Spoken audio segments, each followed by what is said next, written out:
Very soon, I'll be dead. I'm stuck inside Hotel Non-Dormient, a place that is essentially a prison decorated with flowery wallpaper. I've prayed and begged that someone find me before my time ends. But if you're reading this, it's already too late. Welcome to Hotel Non-Dormient. How may I help you? The pale receptionist said in a monotonous tone. He was a frail man that looked tired beyond belief, as if he'd been working nonstop for the past year without as much as a lunch break. I'd like to check into room 404, please. I said as I put my booking reference down on the desk. While the lobby itself looked reasonable, the scarcity of people felt odd. I had my own reasons for staying at this particular hotel, but even then, I considered just turning around and leaving. Sorry, sir. I can't find room 404, he said, barely fazed by the mismatch. I took a deep breath as the anxiety arose in my body. Obsessive-compulsive disorder is a bitch, and for whatever reason, one of my obsessions was the number 404.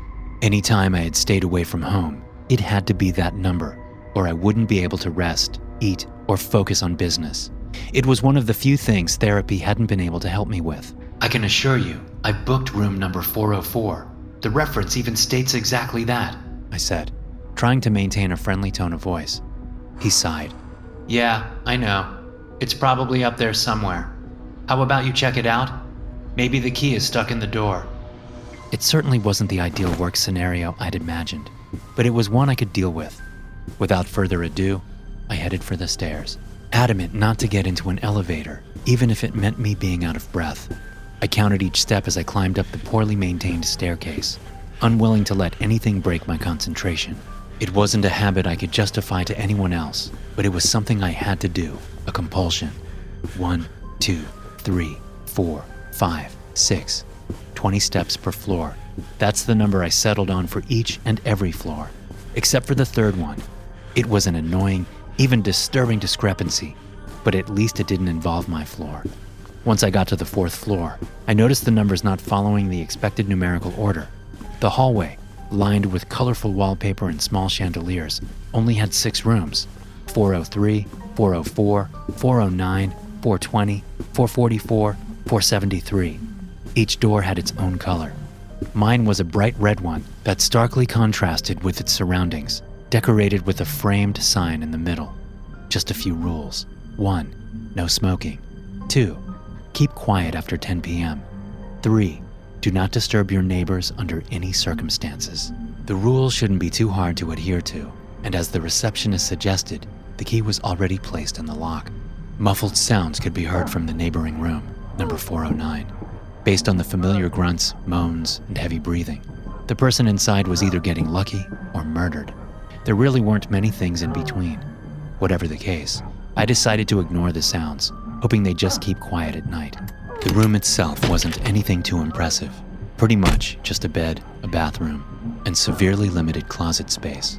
At the very least, it had a decent view of the city and looked clean. During the first night, I had trouble sleeping. The neighbors were quiet, but new places always wore on my mental stability. I double, triple, and quadruple checked that each door and window had been locked. I got up early the next day, tired, but ready for the business meeting that had brought me back to town in the first place. I showered, shaved, and put on the same shirt and tie that I used for every important meeting. Not because they brought luck, it was just another symptom of my disease manifesting. On the way down the stairs, I counted the steps just as I had before. 15, 16, 17, 18, 19 steps. I ran back up and restarted the process, but sure enough, one had inexplicably gone missing. After minutes of contemplation, doubt creeped in my mind that I'd incorrectly counted the steps the day before. I forced myself to proceed, feeling like something within the hotel had gone horribly wrong. That thought would linger in the back of my mind until I saw my old friend and current business partner standing on the street corner. He was always exceptionally enthusiastic about us working together, despite my OCD. He never once doubted me, not since my condition literally saved his life, as I kept insisting that he drove wearing a seatbelt. Truthfully, it hadn't been for safety reasons, but because I needed symmetry in the car. Only a few days after, I managed to convince him to wear his seatbelt. He'd been in a serious car crash. They said he wouldn't have survived without it. Hey, Derek! He called from a distance. I lifted my hand to wave back at him. and noticed something off about my fingers.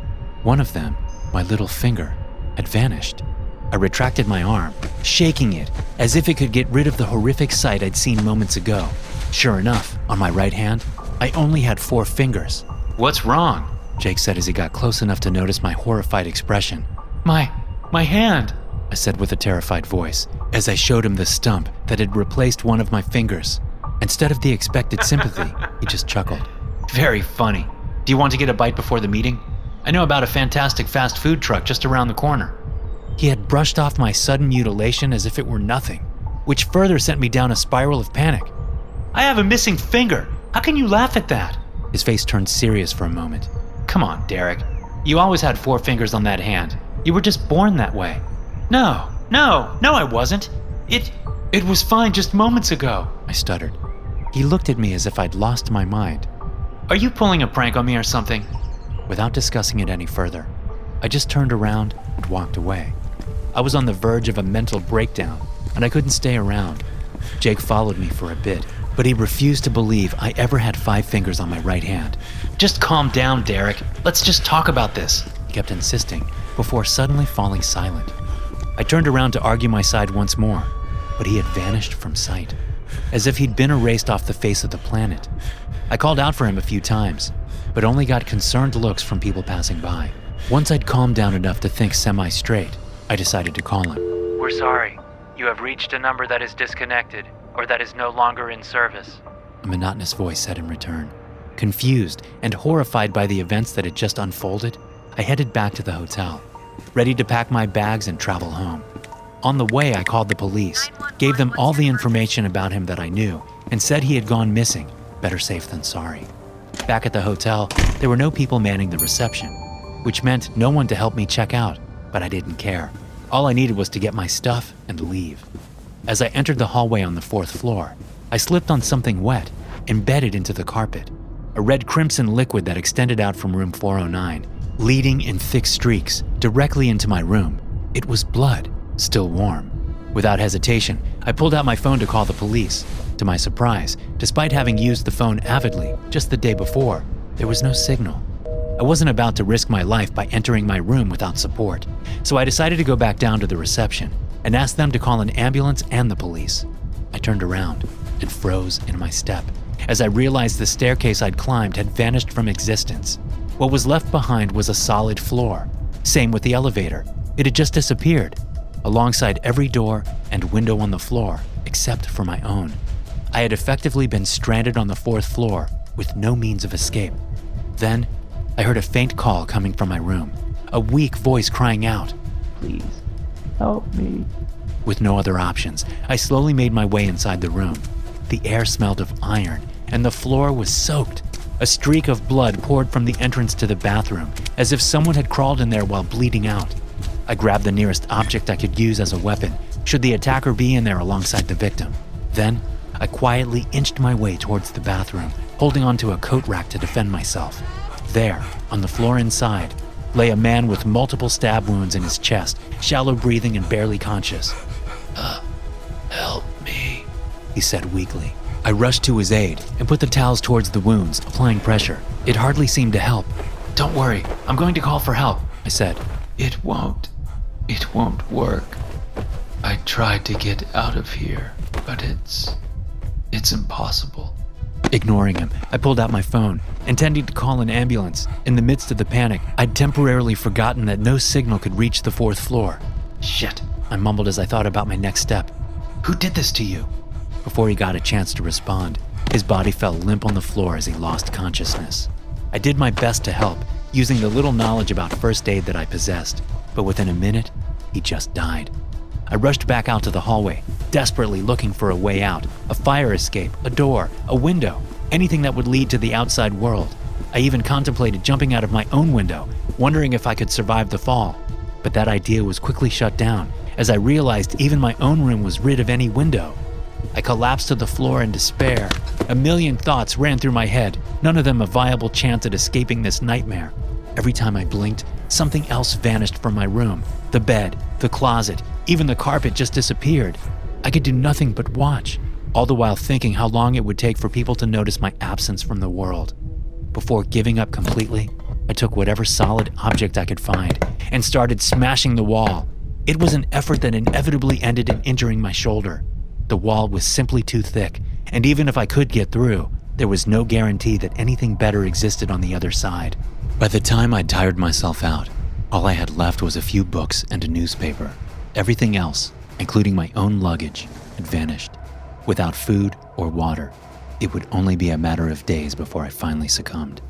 These thoughts ran through my tired mind until I finally fell asleep, a rest that was more of an exhausted absence from consciousness than true sleep. I awoke in the dark, as the light had long since been erased alongside everything else. In my pocket, I still had a lighter, which barely aided in illuminating my surroundings. I tried to stand up, still not willing to give up, but I couldn't. My left leg had been deleted below the knee. As with my finger, there were no signs of surgery nor wounds. It was just a healthy stump, as if my limb had never existed. I knew then and there that thirst or hunger wouldn't be the things that finally ended me. I would be completely erased long before anything else had the chance to kill me. So, I started writing this letter, a final goodbye to those I love, and an explanation as to what happened to me. As I started writing, I had no pencil, nor a phone or computer left to communicate with. So, as barbaric as it might sound, I'm writing this in the blood of the murdered man I found in the bathroom. I don't know how much time has passed, nor do I know if the world still exists on the outside. By now, I've lost my legs. My face has been partially removed and turned into an unrecognizable lump of flesh. On my hands, I only have a single middle finger left, a perfect fuck you to myself before I die. I really hope no one else suffers the same fate, and that my letters survive the deletion. At least then, my death won't be for nothing. Soon I will be gone. But before I go, I leave you with this warning. Whatever you do, stay away from Hotel Non-Dormient. Thanks for listening. If you enjoy these stories, be sure to subscribe to the podcast and check out some more of my episodes here.